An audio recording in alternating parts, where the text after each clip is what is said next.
해법을 찾는 토론 이슈앤직설 시작합니다. 성남 부동산 민심을 등에 업은 윤석열 정부가 출범을 앞두고 있습니다. 하지만 윤석열 정부의 어깨는 한없이 무거운데요. 집값이 크게 올라도 안 되고 또 크게 떨어져도 안 되는 이 적정한 지점을 찾는 것이 결코 쉬운 일은 아닐 겁니다. 당국자의 말 한마디에도 예민하게 움직이는 부동산 시장을 두고 윤석열 정부가 어떤 정책을 어떻게 펼쳐야 할지 지금부터 깊이 있게 짚어보겠습니다.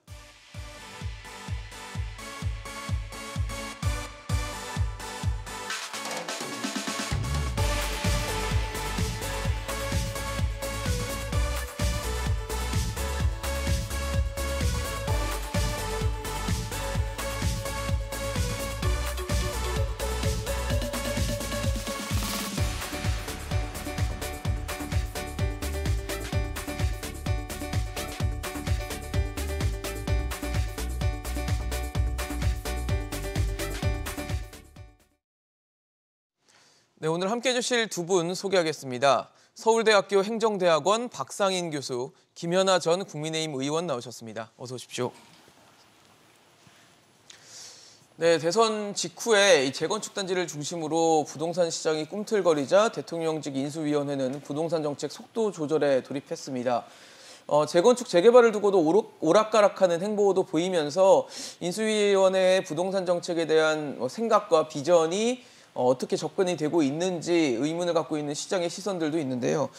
박상인 교수님 어떠세요? 인수위원회가 지금 아직은 이제 인수위 단계이긴 하지만 그래도 부동산 정책에 대해서 어떤 큰 그림을 갖고 그래도 일관적으로 좀 소신 있게 가고 있다라고 평가하십니까? 글쎄요, 오늘 아침에 그 인수위에서 아마 110대 공약을 발표한 것 같은데요. 당선인 그 대선 때 공약을 거의 반복한 조금 더 추상적인 수준의 이야기만 했습니다. 근데 사실 이 대선 때 공약을 보면은 문재인 정부가 한 거하고 반대로 하겠다는 게 공약의 대략적인 내용이라고 생각을 합니다. 어떤 큰 그림을 가지고 어떻게 체계적으로 하겠다는 것보다 문재인 정부에서 잘 못한 부분들을 바로잡겠다는 식의 이야기만 했고요. 과연 이렇게 바로잡는다는 식의 단편적인 편파적인 접근으로 부동산 문제 해결할 수 있을까라는 의문이 듭니다. 기본적으로 이 부동산 문제는 장기적인 안목에서 정책을 펴야 되는데 지금까지 정책 실패들이 단기적인 집값을 잡는다라든지 단기적으로 공급이 부족한 것 같으니까 공급을 왕창 늘리겠다라든지 이런 접근을 계속하면서 사실 시장의 정책 신뢰도 잃고요. 시장이 굉장히 좋지 않은 시그널들을 많이 줬습니다. 그래서 윤석열 정부가 시장 친신화적인 정부를 표방하지 않았습니까? 저는 지금이라도 그 철학에 맞게 부동산 정책에 좀 근본적인 그림들을 좀 보여줄 필요가 있다. 근데 인수위에서도 그걸 제시하지 못했고 어제 국토부 장관 후보자 청문회에서도 전혀 그런 게 제시되지 않았기 때문에 저는 굉장히 좀 우려스럽게 보고 있습니다. 그러니까 장기적이면서 근본적인 대책이 좀 필요하다라고 말씀을 주셨습니다. 김연아 의원님 어떠세요? 지금 인수위원회 잘하고 있습니까? 잘해야 되는데 좀 실무진들 간의 발언이 엇갈린 것, 또 그것 때문에 국민들이 공약이 지켜지지 않는 것이 아니냐라고 오해하게 만든 점은 저는 인수위의 책임이라고 생각이 됩니다. 근데 이제 윤석열 정부에 기대하는 국민들의 가장 큰 바람 중에 아마 부동산 정책이 있을 것이고요. 그렇죠. 그 부동산 정책을 바로잡는 것 중에 하나는 28번의 연이은 부동산 대책에도 불구하고 집값이 올랐다는 거, 그것도 굉장히 우리가 접근할 수 없을 만큼 급등했다는 거, 또 집을 가진 사람과 집을 갖지 못한 사람들 간의 자산 양극화가 굉장히 심화됐다는 것, 또 임대차 3법으로 인해서 집을 사지 않고 빌리는 사람들도 굉장히 시장에서 어려움을 겪고 있다라고 하는 것. 그래서 이 세 부분을 어떻게 회복시키고 정상화시킬 것이냐라는 것이 결국 윤석열 정부의 저는 핵심 과제가 될 거라고 보여집니다. 근데 이제 지금 나타나고 있는 것들은 주로 이제 공급 정책을 가장 우선적으로 얘기를 하고 있는데요. 제가 인수위에서 이렇게 정책을 발표하는 데 있어서 가장 근본적인 한계가 뭘까라고 봤더니 너무 지금 국회 상황을 좀 무식하는 것 같다는 생각이 들었습니다. 국회 상황이요? 예, 국회가 지금 민주당이 거의 170석이 넘는 그 의석을 확보하고 있다 보니까 법을 바꾸는 문제에 있어서는 굉장히 어려움이 있을 거라고 예상이 되죠. 예, 그러다 보니까 법을 바꾸는 것보다 시행령이나 시행 규칙을 갖고 할 수 있는 일이 뭘까를 굉장히 서두르고 찾고 있고 또 그거는 국민들에게 뭔가 좀 아주 단기적으로 성과 있는 것을 보여주고 싶은 인수위의 좀 나름대로 욕심도 담겨 있다라고 보여집니다. 그러다 보니까 교수님 말씀하신 것처럼 법 개정을 통해서 근본적인 이야기를 해야 될 것들이 좀 많이 드러나지 못하고 단기간에 나타나는 문제들이 조금 계속 부각이 되고 있는 하나 문제가 있다고 보여지고요. 두 번째는 공급 확대가 가져오는 일종의 한 가지의 부작용 중에 하나가 이제 규제 완화를 통해서 도심에서 주택 공급을 확대하려다 보니까 그것에 따른 기대감이 반영된 가격 상승입니다. 지금 전반적으로 경기가 안 좋아서 오히려 부동산 가격이 하락할 것이 아니냐라는 우려가 있고 금리도 오르고 있는데 재개발 재건축 규제가 자칫 이 부동산 가격을 다시 올리는 영향을 미치게 된다면 거시경제에 굉장히 큰 부담이 될 것은 사실인데요. 그러다 보니까 정책의 일관성도 지켜야 하고 경기 상황도 지켜봐야 돼서 그 시기마다 수위를 조절하려고 하는 그런 움직임이 저는 엿보였고 그게 결국 굉장히 부동산 정책에 희망을 많이 갖고 있고 기대를 하고 있는 국민들 입장에서는 오락가락하는 모습으로 보인 게 아닌가 싶은데요. 다행스럽게도 엊그저께부터 인수위에 좀 통일된 입장이 나오고 있습니다. 공급 확대에 대해서는 뭐 하나도 양보하는 게 없고 추진하겠다. 그렇지만 지금 이제 원희룡 장관 후보자의 인사청문회 과정에서도 나왔지만 지금은 공급 정책을 지속적으로 일관되게 추진하는 것도 굉장히 중요한데 거시경제 상황이 굉장히 안 좋기 때문에 이것에 따른 여러 가지 보완 장치에 대해서는 반드시 정부가 준비해야 되는 상황이라고 생각합니다. 그렇습니다. 사실 인수위원회에 접어들면서 특히 1기 신도시 재건축 공약을 두고서 좀 혼선이 있었어요. 말씀해 주신 것처럼 관계자들 사이에서 뭔가 톤이 좀 다른 내용들이 계속 공개가 되면서 1기 신도시에 계신 분들은 특히 굉장히 반발하는 모습들을 많이 보여줬는데 윤석열 당선인이 직접 이 종합적인 도시 재정비 문제를 신속하게 추진하겠다라고 언급을 하면서 뭐 일단은 일단락을 시키는 것 같긴 한데 지금 임기가 5년인데 1기 신도시 재정비 10만 호 이상 공급하겠다라고 했어요. 근데 보통 뭐 우리가 계획 잡고 나중에 아파트 올라와서 들어갈 때까지 한 10년 정도는 걸린다고 봤을 때 5년 안에 뭔가 하겠다라는 어떤 계획 자체가 좀 이 시점상 안 맞지 않나라는 생각이 드는데 어떻게 보십니까? 네, 뭐 저도 그렇게 생각을 하고요, 기본적으로. 지금 부동산 특히 아파트 이제 대규모 단지를 조성해서 개발하고 공급하는 거는 한 10년 말씀하신 것처럼 걸립니다. 그래서 제가 부동산 문제는 장기적인 안목을 가지고서 봐야 된다라고 말씀드린 것도 그런 건데요. 앞에 우리 김 의원님 말씀하신 것처럼 지금은 부동산 가격이 그 수도권 또 서울의 알짜배기라고 하는 강남 지역을 제외하고는 상당히 하락할 가능성이 크다고 전반적으로 보여집니다. 일단 이자율이 계속해서 상승할 것이고요. 경기도 굉장히 안 좋아질 수도 있고요. 자, 그런 상황에서 일기 그 경기도 지역에 이 재개발 1기 신도시 부분은 재개발을 촉진한다는 정책이 당장에 사실 공급을 늘려주는 것이 아니고 호가만 높여주는 그런 부작용이 나올 수 있음에도 불구하고 지금 그런 합리적인 이야기가 나왔다가 또다시 바뀌는 것은 결국은 선거 때문이라고 생각합니다. 경기지사 선거에서 아마 이 부분이 굉장히 큰 이슈가 될 것이기 때문에 그러니까 이 문제를 다시 원칙보다는 선거용으로 지금 생각하는 거 아니냐는 의문이 들고요. 제가 조금 그 종합적이고 장기적인 말씀을 드리자는 해야 된다는 취지는 뭐냐면은 윤석열 정부가 시장 중심으로 운영을 하겠다고 전반적인 이야기를 하셨는데요. 예를 들어서 우리 뭐 강남 지역들 이런 데 투기적인 수요도 많이 있습니다. 그 투기적인 수요, 즉 우리가 부동산을 그 주거를 서비스를 누리는 하나의 수단이기도 하고 또 자산이기도 하죠. 그래서 이제 자산으로서 일정한 예를 들어서 한 3% 정도의 연수익률을 보장을 해주고 나머지 초과 수익에 대해서는 궁극적으로 집을 처분하거나 증여를 하고 할 때 세금으로 거둬들이는 식으로 해서 투기적인 부분에 의해서 수요가 가는 것들을 저는 막아야 된다고 생각합니다. 기본적으로. 그러면 사실 강남 같은 고급 주택지에 정부가 개입할 이유가 없습니다. 투기 수요를 막을 수 있는 세제만 돼 있으면 되고요. 그러면 거기는 민간 사업자와 거기 거주하시는 분들이 수요 공급에 의해서 가격이 결정이 될 수 있다고 생각이 되고요. 또 다만 이제 정부 입장에서는 재개발이라는 거 이런 거 했을 때 교통 같은 문제 그게 이제 외부성을 유발하는 거죠. 그 외부성에 대해서 다른 분들이 페널티를 무는 거니까 그거를 내부화시킬 수 있는 제도적인 장치는 만들어야 되고요. 그리고 중산층은 지금같이 대출 규제 완화를 해서 집 마련하는 게 사실 지금 어려워집니다. 그럼 중산층에 대해서는 모기지 제도 같은 걸 도입해서 중산층은 자가지를 소유할 수 있게 하고 공급 문제는 주거 취약 계층에 공공주택들은 집중해야 되는 그런 큰 그림은 제가 말씀을 드리는 건데요.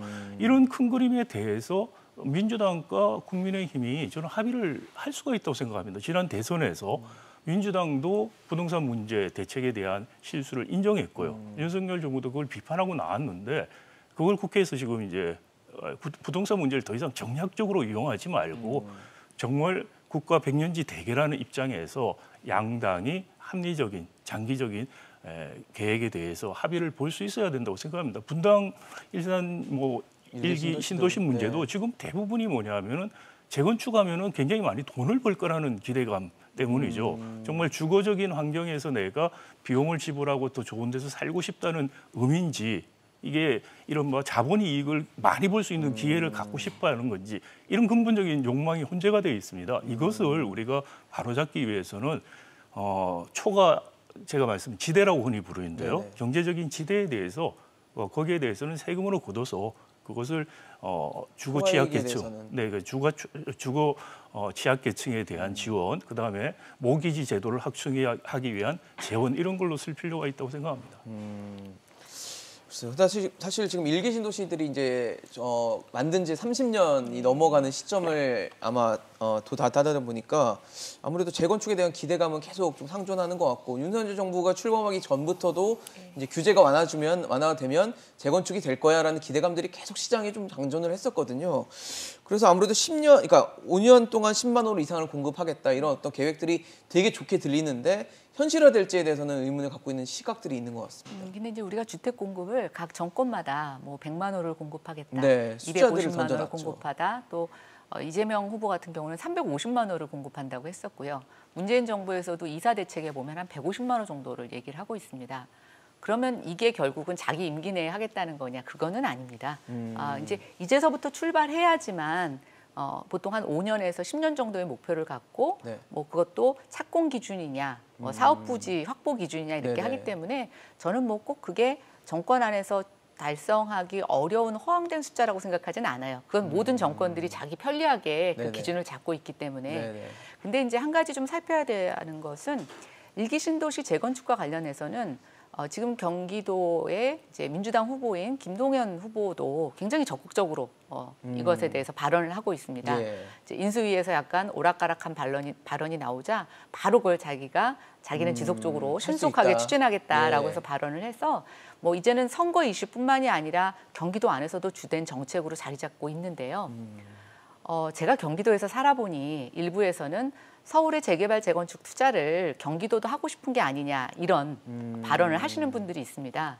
근데 이제 제가 최근에 이 재건축을 준비하고 있는 단지를 가봤더니 정말 상황이 심각했습니다. 예를 들면 저희가 이제 89년부터 200만 호 공급 계획에 따라서 일기 신도시를 졌는데요. 그때도 얼마나 주택 공급이 급했겠습니까?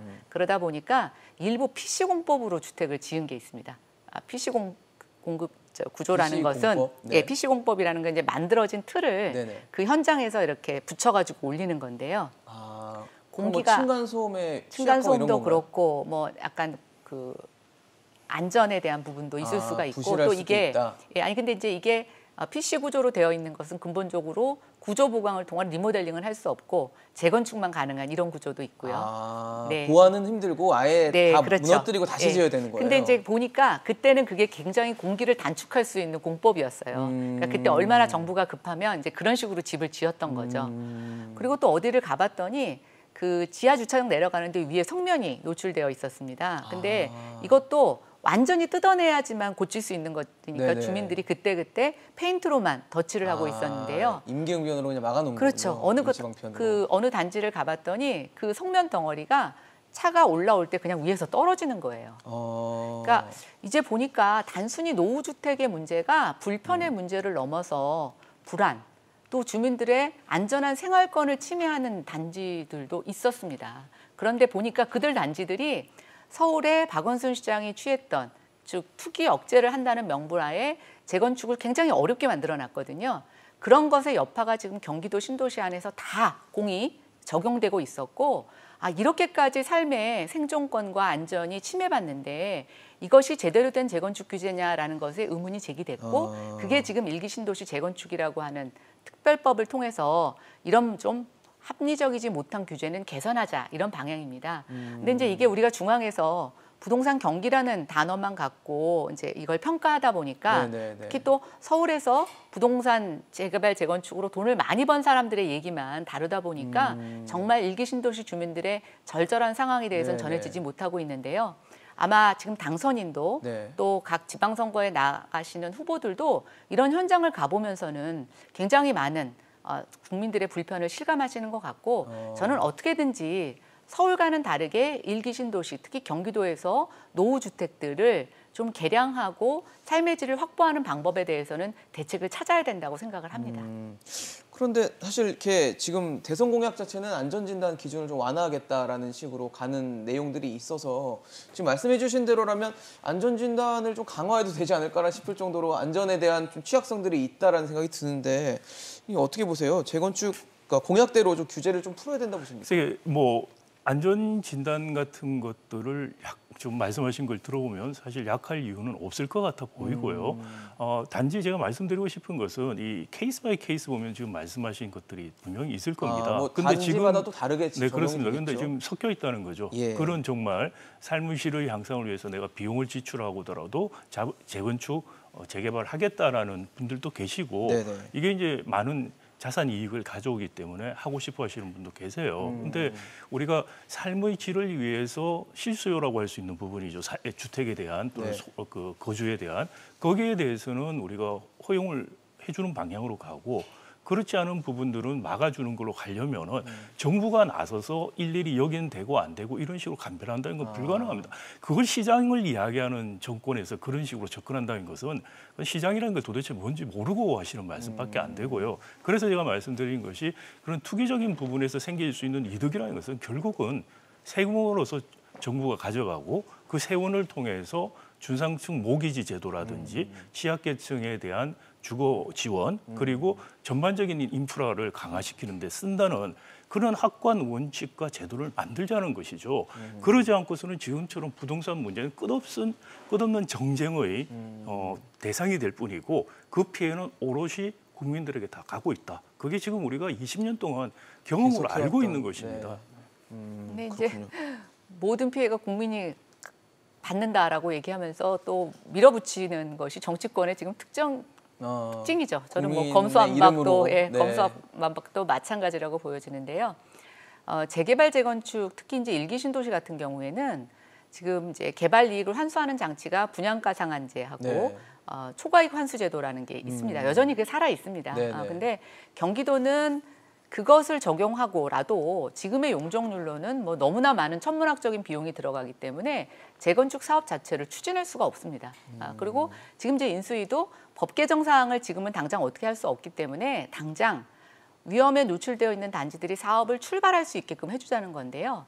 과거 한 5년 동안 재건축이 문제가 있자 재건축의 안전진단 기준을 너무 강화시켜놨습니다. 예를 들면 제가 아까 말씀드렸던 벽이 틀어지고 하는 단지들도 안전진단을 너무 엄격하게 적용하다 보니까 안전진단상에서 그렇게 무리가 있다고 나오질 않는 거죠. 근데 우리가 영화 싱크홀이라는 영화를 보면 벽이 틀어지는 것부터 시작이 돼서 결국은 그 건물이 나중에는 무너지는 걸로 영화의 결말이 이루어지는데 안전이라는 것은 사고가 나기 전까지는 알 수가 없습니다. 그리고 구조 안전진단도 중요하지만 구조는 멀쩡하더라도 성면이 떨어지고 삶이 불편하다면 또 주민의 의지가 있다면 저는 그것을 막아야 되느냐라는 측면이 있습니다. 근데 지금 현행 안전진단 기준은 적정하다라기보다는 무조건 사업을 못하게 하기 위한 행정적인 규제 저는 거의 버금간다고 보고 있고요. 그래서 구조 안전성의 부분보다는 어떤 주거 환경에 대한 비중을 좀 높이자 이런 내용들이 계속 지금 거론이 되고 있는데 저는 이것은 분명히 좀 수정이 필요하다고 생각이 됩니다. 지금 서울 집값이 왜 이렇게 올랐느냐는 많은 논란 중에 서울시 의회 보고서가 하나 굉장히 자주 인용이 되는데요. 예. 박원순 시장 10년 동안 재개발 재건축을 억제하고 뉴타운 지구를 해제해서 공급되지 못한 주택 수가 한 25만 호 정도에 이른다고 하는데 결국 지금 주택이 부족한 숫자와 거의 비등합니다. 결국 재개발 재건축이라는 것은 당장에 뭐가 일어나는 것 같지만 좀 시간이 걸리고 또 규제를 아무리 풀어도 부동산 경기가 꺾이고 금리가 올라가고 또 요즘 건설 자재값이 굉장히 오르지 않습니까? 예, 그러면 네. 추진하던 단지들도 사업을 멈출 수밖에 없는 상황이 되는데 굉장히 시간이 오래 가는 겁니다. 그래서 저는 가장 먼저 해야 되는 건 가장 시간이 오래 걸리는 걸 먼저 해야 된다는 게 저의 생각이고 네. 그런 측면에서 지금 윤석열 정부나 또 서울시에서 추진하고 있는 재개발 재건축의 규제 손질은 저는 뭐 잘못됐다고 생각하지는 않습니다. 네네. 네.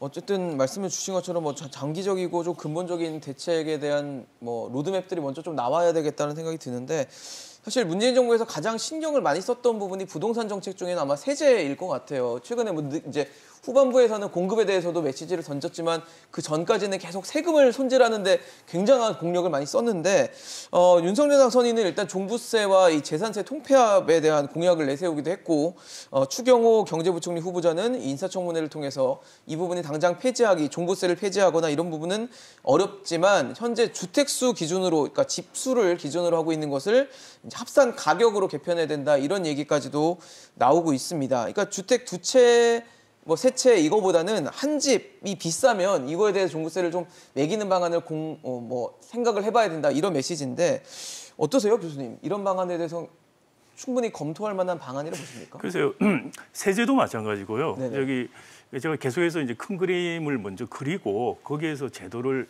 좀 여야가 합의해서 바꾸자. 이번이 기회다 저는 생각됩니다. 국민들이 부동산에 대해서 너무나 많은 공분을 가지고 계시고 또 이게 부동산 통해서 벼락부자가 되고 또 부동산을 또 자녀에게 증여함으로 해서 부의세습, 계급화가 일어나는 물려주고 일들이죠. 있죠. 네. 이런 것들이 일어나면 우리 양극화 문제라든지 이 불공정의 문제 같은 것들이 근본적으로 사라질 수가 없습니다.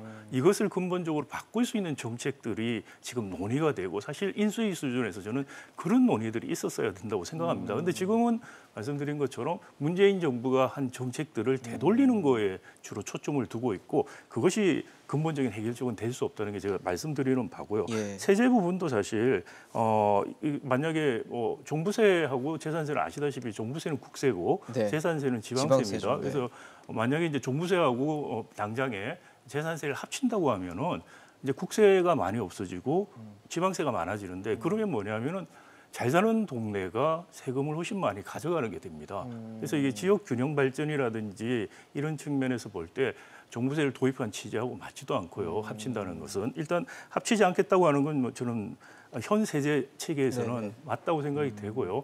그 대신에 이제 중과 문제죠. 2주택, 3주택자들에 대해서 예. 중과를 하는 문제들 때문에 그것을 사실 풀기 위한 수단으로 아마 액수를 가지고 하겠다라고 말씀하시는 것 같아요. 그러니까 2, 3주택 중과를 그냥 풀겠다고 말을 하면은 거기에 대해서 반발이 있을 수도 네네. 있으니 그러니 아예 액수로 하겠다고 이야기를 하는 것 같은데 이게 이제 유인을 어떻게 바꾸는가를 생각을 해봐야 돼요. 정책기들이 어떤 정책이 주어지면은 경제 주체들이 그에 따라서 행위가 바뀌게 되거든요. 자 그러면 이른바 작은 주택들 똘똘한 한 채에서 큰 네. 주택으로 갔다가 지금 어떻게 되냐면 똘똘한 작은 주택들을 많이 가지려고 할 가능성이 커요. 그렇게 되면 그게 또 부동산 특히 특정 지역 중심으로 네. 부동산 가격 굉장히 또 들썩일 수 자극할 가능성도 있고요. 결국은 또 그런 두 채를 가져서 팔고 이익에 대해서 네네. 또 중과도 안 하겠다고 하면은 그 부분이 이제 투기적인 수요를 계속 부추길 수가 있죠.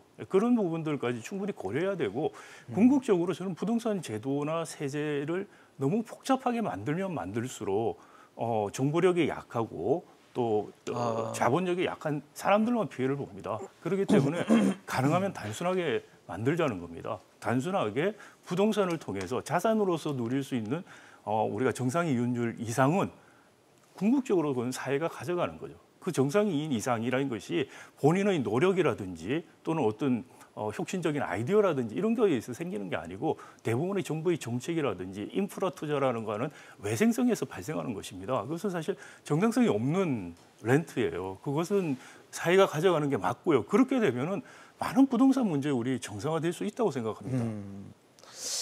그러게요. 지금 말씀을 주신 것처럼 아직 뭐 이제 후보자 입장에서 얘기한 것이기 때문에 정해진 건 아닌데 종부세랑 지방세, 그러니까 재산세랑 종부세를 통폐합한다. 그래서 어떻게 보면 종부세의 부담을 뭐 줄여준다라고 봤을 때 양도세 중과 유예랑 이렇게 맞물릴 경우에 과연 이제 매물 출회 현상을 유도할 수 있을 것인가 이런 부분들이 있을 것 같은데 어떻게 보세요? 결과적으로는 새로운 신규 주택을 만들 때까지 시간이 오래 걸린다면 기존 주택들이 나와줘야지 결국 공급 효과가 나타나는 거잖아요. 그러니까 이제 새로운 주택이 완공되기 전까지 기존에 지어진 주택들이 좀 시장의 매물로 나오게 하는 방법으로서의 양도세를 조정하는 문제는 저는 뭐 단기적으로 우리가 쓸 수 있는 정책이라고 생각이 됩니다. 그런데 저는 이런 것들이 한시적으로 적용되는 것에 대해서 그동안 굉장히 효과가 없었다는 게 증명이 됐고요. 결국은 양도세 같은 경우에는 저는 원칙을 갖고 우리가 대응을 해야 되는데 네. 과거에 우리가 양도세율을 높였던 이유는 보유세 부분이 너무 낮았기 때문에 그거를 팔 때 네. 자본 이득이 실현되는 과정에서 과세를 하기 때문에 양도세를 많이 매겼던 겁니다. 근데 문재인 정부도 초기에 주장했었지만 보유세는 강화하되 거래세는 낮추겠다라고 하는 거였거든요. 그러면 결국 저는 보유세 현실화라는 것을 저희가 사회적으로 합의를 한다면 저는 양도세는 어떻게든 다른 금융자산의 자본 차익 세율이나 이런 것들하고 좀 균형을 맞춰가야 된다고 생각이 되는데요. 된다. 이제 이게 이런 게 있습니다. 집을 5채 갖고 있는데 전체 가액이 10억이 안 돼요. 예, 근데 집을 한 채를 갖고 있는데 20억입니다. 네네. 예, 누가 더 세금을 많이 낼까요? 전자가 많이 네, 내죠. 전자가 현재는. 많이 냅니다. 네, 예, 5채를 전자가 갖고 많이 있는 냅니다. 쪽이. 그렇죠. 예, 그러면 우리가 이게 전체 가액을 따지는 게 맞느냐, 개수를 가지는 게 맞느냐라고 보면 이것에 대해서 이의를 제기하시는 분들은 많고요. 다른 것도 마찬가지 않습니까? 주식도 그렇잖아요. 한 개를 갖고 있느냐, 뭐 전체 한 주에 뭐 몇백만 원짜리를 갖고 있느냐 이런 거에서 차등 두지 않습니다. 거기에서 생기는 이득을 갖고 우리가 세금을 매기기 때문에 네네. 저는 이 부분은 우리가 너무 그동안 감정적으로 부동산에 대해서 정치화하고 이념화해서 생긴 좀 잘못된 제도라고 생각하고요. 그것은 종부세하고 지방세를 통폐합하던 뭐 중과제도를 없애든 간에 우리가 개수 중심에서 총 자산의 기준으로 가는 것은 이제 원칙으로 돌아가는 거다. 저는 이렇게 생각합니다.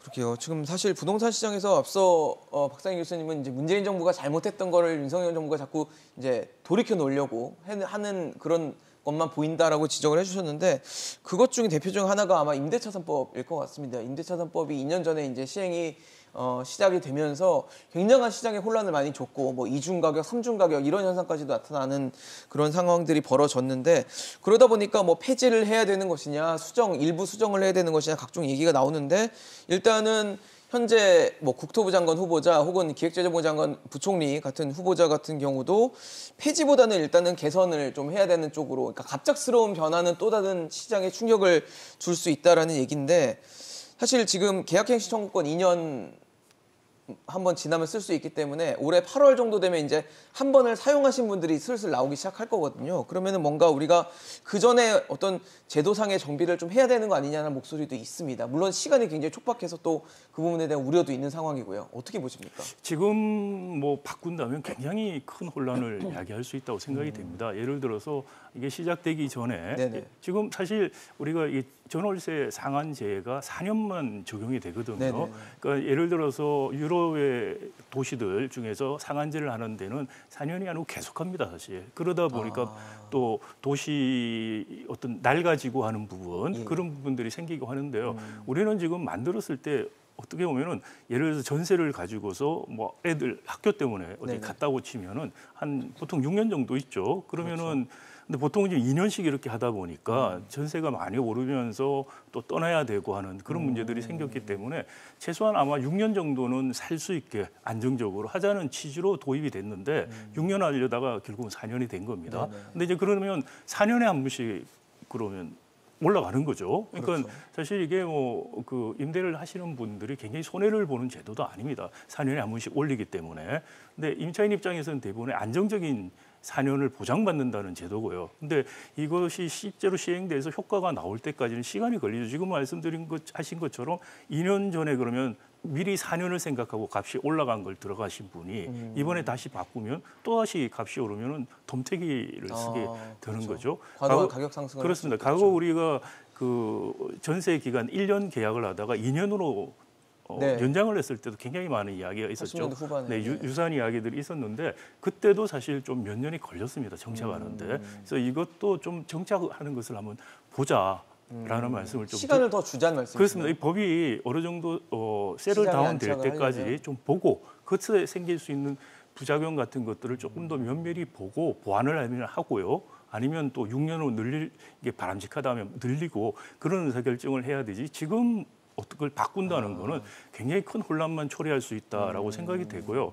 그래서 이 정책이라는 것이 그 윤석열 정부가 문재인 정부 거꾸로 하겠다는 것이 답이 될 수 없는 이유가 뭐냐? 상황이 다르기 때문에 그렇습니다. 상황이. 그렇죠. 지금은 집값이 굉장히 많이 올라버렸고 이미. 그렇죠. 그리고 이자율도 올라가고 그리고 또 중간에 3기 신도시 이야기도 해서 입주 물량도 나오는데 그런데도 불구하고 또 공급 물량 엄청나게 지금 공약을 했거든요. 250만 호, 그다음 수도권 130만 호를 했는데 그러면 나중에 이게 집값 하락 국면에 갈 때 서울 알짜배기라고 우리가 말하는 지역 외에서는 굉장한 집값을 떨어뜨리는 하방 압력이 될 수 있다. 그래서 지금 상황을 보고 최적의 정책을 하는 것이 바람직한 것이지 무조건 문재인 정부 정책 거꾸로 하겠다는 식으로 접근한다면은 큰 낭패를 보실 수 있다는 말씀을 제가 드리고 싶습니다. 시장의 충격을 감안해서 뭐 갑작스러운 변화보다는 일단 시장 상황을 좀 지켜보자라는 말씀을 주셨는데 어떻게 생각하고 계십니까? 근데 문재인 정부 5년 동안 너무 부동산 가격이 폭등하지 않았습니까? 많이 올랐습니다. 그리고 국민들이 뭐 앞으로 공급이 없을 거라는 불안감 때문에 영끌 매수라고 해서 영혼까지 끌어서 집을 사는 대출받고, 사태가 네. 벌어졌고 또 투기꾼 잡겠다고 양도세 중과했더니 증여가 엄청나게 늘어나서 정말 그 주택 금수저들이 양산되는 부작용이 일어났습니다. 근데 저는 이거를 조금 더 기다려보자. 문재인 정권의 정책이 효과를 낼 것이다라고 하면 네. 저는 이번 대선 결과가 그렇게 일어나지 않았을 거라고 생각이 됩니다. 이 부분에 있어서는 저는 많은 국민들이 변화를 요구하고 있고요. 어쨌든 치유를 요구하고 있다고 생각이 됩니다. 예. 그래서 주택 공급이 맞냐 적냐 논란이 있을 수가 있는데 네. 그러면 이재명 후보가 대통령이 됐었으면 350만 호를 짓는다고 했습니다.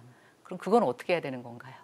그러니까 지금은 국민이 염원하는 건 글쎄 당장 지어지는 것보다 내가 기다리면 언젠가 내가 원하는 지역에 주택이 있어서 내가 원하는 가격에 집을 살 수 있다라고 하는 희망을 주고 신호를 주는 거라고 생각을 하고 있고요. 그게 정치인들 입에서 숫자로 250만 원이 350만 원이라는 숫자로 나오는 건데 결국은 지속 가능한 공급 정책을 국민들한테 보여주는 게 지금의 불안 문제를 해소할 수 있는 가장 큰 저는 해결 방법이라고 생각됩니다. 네. 그런 측면에서 저는 문재인 정부의 부동산 정책 계승은 이제 아니라고 보고 있고요. 전폭적인 수정이 필요합니다. 대신 임대차 3법 같은 경우에는 법 통과의 문제도 있지만 지금 하반기에 수도권의 입주 물량이 굉장히 적습니다.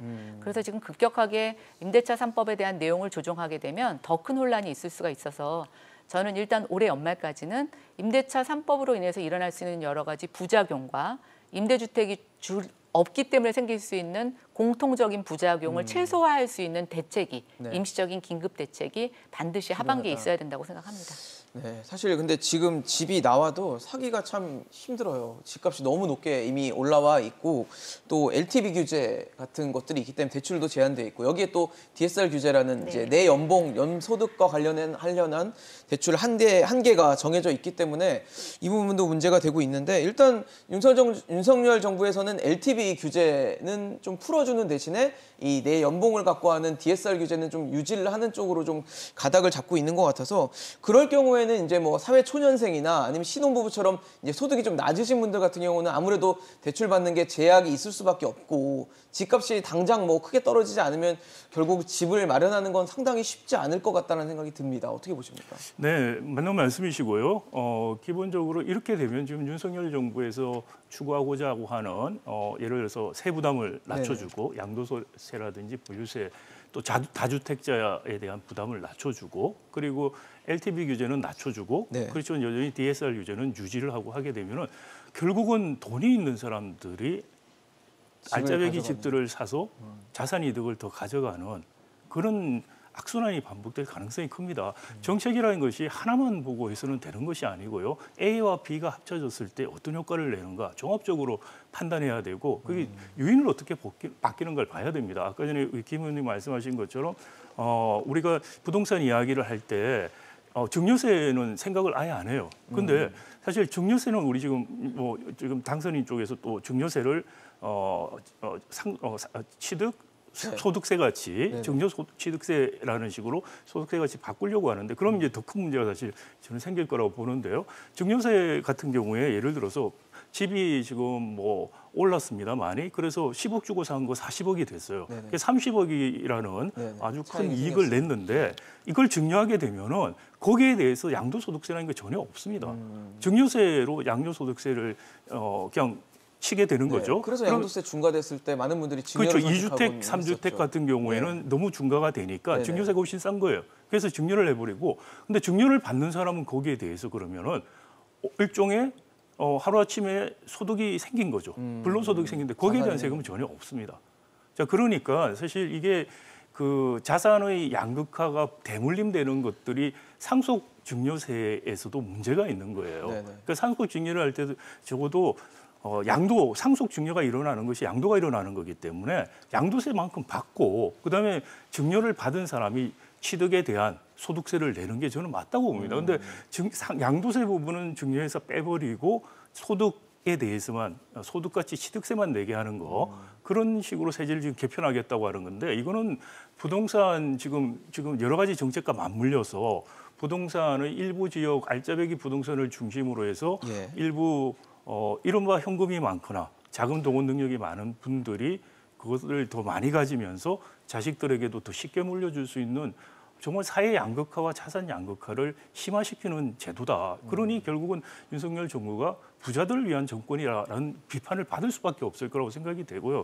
김 의원님께서 아까 전에 여러 가지 말씀을 하셨습니다마는 단기적인 효과들, 단기적인 정책 대응이라는 게 필요할 때도 있습니다. 뭐 이렇게 미스매치가 일어나고 할 때. 그렇지만 더 중요한 것은 부동산 정책은 장기적인 관점을 가지고서 원칙을 가지고서 가야만 해결할 수가 있어요. 그렇지 않고 지금같이 문재인 정부가 실패한 거 저는 윤석열 정부가 지금 그 실패의 공식을 따라하고 있다고 생각합니다. 따라가고 있다. 큰 그림이 필요하다는 얘기를 계속 재차해 주시고 계십니다. DSR 규제는 어떻게 좀 보세요? 손 대야 된다 보십니까? 이제 금융권의 주택담보대출을 강화했더니 일어났던 현상이 정말 현금 보따리를 들고 집을 사는 진풍경이 벌어졌죠. 그래서 정말 현금을 가진 부자들만 집을 사게 된 게 문재인 정권의 부동산 정책 5년 말기의 모습입니다. 그럼 이제 좀 바뀌어야 되겠죠. 바뀌게 되는데 집을 담보로 대출을 받는 사람들을 두 가지 유형으로 둘 수가 있습니다. 하나는 근로소득이 계속 있는 사람들이죠. 근데 이분들이 LTV를 적게 대주니까 그 LTV를 모자라는 부분을 현금으로 가져가야 되고 또 자기 DSR 적용을 하게 되니까 자기 소득이 어느 정도 있어야 돼서 안전한 직장이 있고 목돈에 여유자금이 있는 사람만 그동안 집을 살 수 있었습니다. 그래서 LTV를 풀어주는 건 목돈이 없더라도 제가 소득으로만 증빙할 수 있으면 이제 집을 살 수 있는 규제 완화의 효과가 있어서 저는 뭐 굉장히 근로소득자들에게는 주택담보대출의 문이 열린다고 보여지는데요. DSR을 강화했을 때 또 현상제를 유지했을 때의 문제점은 월급이 큰 사람들은 괜찮은데 월급 규모 자체가 적은 사람들이 어려울 거라고 생각을 할 수 있습니다. 그런데 이런 분들에 대한 장치가 있습니다. 도시주택기금에서 이루어지는 정부의 어떤 공적 모기지가 이제 그것을 보완하는 게 하나 있을 수가 있고요. 또 하나 이제 우리가 금융규제를 손보면서 DSR을 할 때 이 사람의 대출 기간을 길게 잡아주면 됩니다. 그러니까 10년 상한이 아니라 30년 상한으로 해주면 DSR을 그대로 유지하더라도 자기 소득 범위 내에서 충분히 이 대출에 대한 상환에 대한 감내할 수 있기 때문에 저는 뭐 이 부분은 운용의 묘가 있으면 된다고 생각하고요. 또 하나는 최근에 이제 코로나로 인해서 자영업자들이 굉장히 어렵습니다. 맞습니다. 자영업자들이 마지막으로 쓰는 선택 수단이 뭐냐면 자기 집을 담보로 대출을 일으켜서 생활자금으로 쓰는 건데요. 그동안은 이 LTV 규제가 있어서 자영업자들이 자기 집이 있지만 대출을 하지를 못했습니다. 그래서 저는 이번에 LTV 규제를 좀 완화하게 되면 자영업자들이 지금 이제 코로나 지원금이라든가 대출 만기 연장이 거의 지금 종료되고 있는데 어떤 임시적으로나마 숨통이 트일 수 있는 또 자기 집을 통해서 어느 정도 생활자금을 확보할 수 있는 그런 안전망도 될 수 있을 것 같아서 이 부분에 대한 긍정적인 점도 있다는 것을 좀 강조하고 싶습니다. 알겠습니다. 제가 한 가지만 덧붙여 말씀드리면 제가 계속 말씀드렸던 게 정책이라는 게 하나의 효과만 보고 그 정책을 해서는 안 되고요. 다른 정책들하고 섞여서 같이 가는 겁니다. 그걸 봐야 돼요. 예를 들어서 지금 가계부채 문제, 또 금리가 올라가는 문제 때문에 부채 관리 문제가 같이 있어요. 그렇기 때문에 이게 DSR 안 건드린 건데요. 사실은 그러다 보니까 LTV만 풀어줬을 때는 여유 있는 사람들에게 그리고 또 여러 가지 세제 부분에서도 집을 더 여러 채를 가져도 혜택을 많은 이익을 볼 수 있게 만들어주면은 또 다른 투기를 만들어줄 수 있다. 여러 가지 좀 생각해서 접근해야 되고요. 궁극적으로는 중산층을 위해서 전반적인 모기지 제도가 도입이 돼야만 중산층이 안정적으로 우리가 집을 살 수 있는 그런 이제 시대가 됐다고 생각합니다. 알겠습니다. 지난 5년간 부동산 민심이 굉장히 화나 있었습니다. 그 민심을 들었다면 오늘 말씀드린 내용들이 그리고 저희의 바람들이 어떤 것을 지향하고 있는지 또 어떤 것을 목표로 하고 있는지도 아실 수 있지 않을까 싶습니다. 새로운 정부가 과연 그동안 문제가 됐던 부동산 문제를 현명하게 잘 풀어낼 수 있을지 저희도 지켜보겠습니다. 오늘 박상인 교수, 김연아 전 의원과 함께했습니다. 이슈앤직스로 오늘 준비한 소식은 여기까지입니다. 지금까지 시청해주신 여러분 고맙습니다.